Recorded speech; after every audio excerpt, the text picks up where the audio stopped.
அவலம் யரல்லதீன கஃபரு, இஸ்லாத்தை மறுக்கக்கூடிய காவிர்களை பற்றி பேசுகிற நேரத்தில் அல்லாஹ் தஆலா என்ன சொல்றான்னு கேட்டா, அன்ன சமாவாதி வல்லர்ல கானதா ரத்துக்கன் ஃபஃபதக்னாஹுமா, இஸ்லாத்தை மறுக்கக்கூடியவர்கள் காவிர்கள், இஸ்லாத்தை ஏற்றுக்கொள்ள மறுக்கக்கூடியவர்கள், இந்த வானங்களும் பூமியும் இணைந்து ஒன்றோடு ஒன்று இணைந்துதான் இருந்தது. வானங்களும் பூமியும், அல்லாஹ் தஆலா வானம்னு சொல்லல, வானங்களும் பூமியும் ஒன்றோடு ஒன்று இணைந்திருந்தது.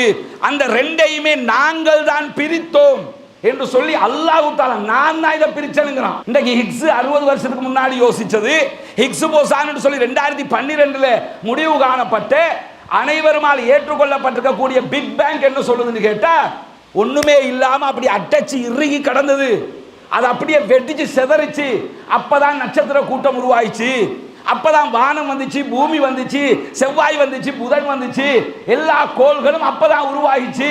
இது எப்ப கன்ஃபார்ம் ஆகுது? 2012 ஹிக்ஸ் போசான் தியரிக்கு பிறகு, நடத்தி காட்டினதுக்கு பிறகு. ஆனா 1450 ஆண்டுகளுக்கு முன்பதாக அல்லாஹ் தஆலா குர்ஆன்ல நமக்கு என்ன சொல்லி காட்டுறான்னு கேட்டா, கானதா ரத்துக்கன் ஃபஃபதக்னாஹுமா, அப்படி ஒன்றோடு ஒன்று இறுகி போய் கிடந்துச்சு, அதை பிரிக்க இயலாம இருந்துச்சு, நாங்க தான் பிரிக்க வச்சோம். திருமறை குர்ஆன் 4வது அத்தியாயத்தில் இன்னொரு இடத்துல பேசும்போது என்ன சொல்லும்னு கேட்டா, வெடித்து சிதறுகிற போது புகை மூட்டங்களும் தூசு படலமும் இருந்தது. அதையும் இதே விஞ்ஞானம் சொல்லுங்க. நீங்க சாட் ஜிபிடிலே கேட்டு பார்க்கலாம். இந்த ஹிக்ஸ் போசான் என்னன்னு கேட்டு பாருங்க, பிக் பேங் எப்படி வந்துச்சுன்னு கேட்டு பாருங்க. அவ என்ன சொல்லுவான்னு கேட்டா, அந்த வெடிச்சு சிதறி ஃபர்ஸ்ட் 10 செகண்டுக்கு வந்து எந்த ஒரு எடையுமே இருக்கல, தூசுகளும் புகை மண்டலமும் மாத்திரம் தான் இருந்தது. அதுதான் எங்களுடைய தியரியினுடைய செயல்பாட்டினுடைய முடிவுங்கிறான். இது எப்படி 1400 ஆண்டுகளுக்கு முன்பதாக சொல்ல முடியும்? அதிலும் வானங்களும் பூமியும் ஒன்றோடு ஒன்று இணைந்திருந்தது. அல்லாஹ் தஆலா வானத்தை பற்றி பேசுகிற போது 2 விதமாக நாம் புரிந்து கொள்ள வேண்டும்.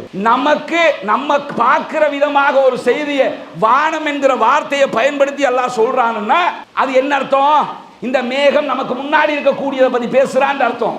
ஆனால் நம்பிக்கை சார்ந்து 7 வானங்கள் இருக்கிறது, 7 வானத்துக்கு மேலே இது நடக்கிறது என்று அல்லாஹ் பேசினா என்ன புரிஞ்சுக்கிறோம்னா, அந்த 7 வானத்துக்கு இன்னும் நம்ம அறிவு போகல. விஞ்ஞானிகள் 7 வானம் என்ற ஒரு கதைக்கே இன்னும் போகல. அந்த வெளின்னு சொல்லிக்கிட்டு இருக்கிறான், வெறும் படலம் என்று சொல்லிக்கிட்டு இருக்கிறான், அவ்வளவுதான். ஆனா வானம் மலையை பற்றி பேசும்போது மேகத்தை பற்றி பேசுகிற இடத்துல தான் வானம் என்று அல்லாஹ் சொல்லுவான். மேகத்துல இருந்து தண்ணி விழுது, வானத்துல இருந்து விழலையேன்னு கேட்க கூடாது. அது நமக்கு தெரிஞ்சதை பற்றி பேசும்போது முன்னாடி இருக்கிறத பேசுறான்னு அர்த்தம். நமக்கு தெரியாததை பற்றி வானம் என்று சொன்னால் அது 7 வானத்தை பற்றி பேசுகிறது. மேராஜ் போகும்போது அல்லாஹ்வுடைய தூதர் ஸல்லல்லாஹு அலைஹி வஸல்லம் அவர்கள் ஒவ்வொரு வானமாக அனுமதி கேட்டு கேட்டு மலக்கு மாற்றம் போறாங்க.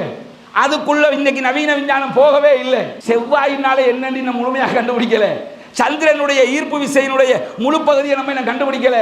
இப்படி பல கண்டுபிடிப்புகளுக்கு போவதற்கு முன்பதாக நவீன விஞ்ஞானத்தை மிக அழகாக தொட்டு காட்டியது திருமறை குர்ஆன் என்றால் எவ்வளவு ஆச்சரியமான பேருண்மையாக இருக்கிறது.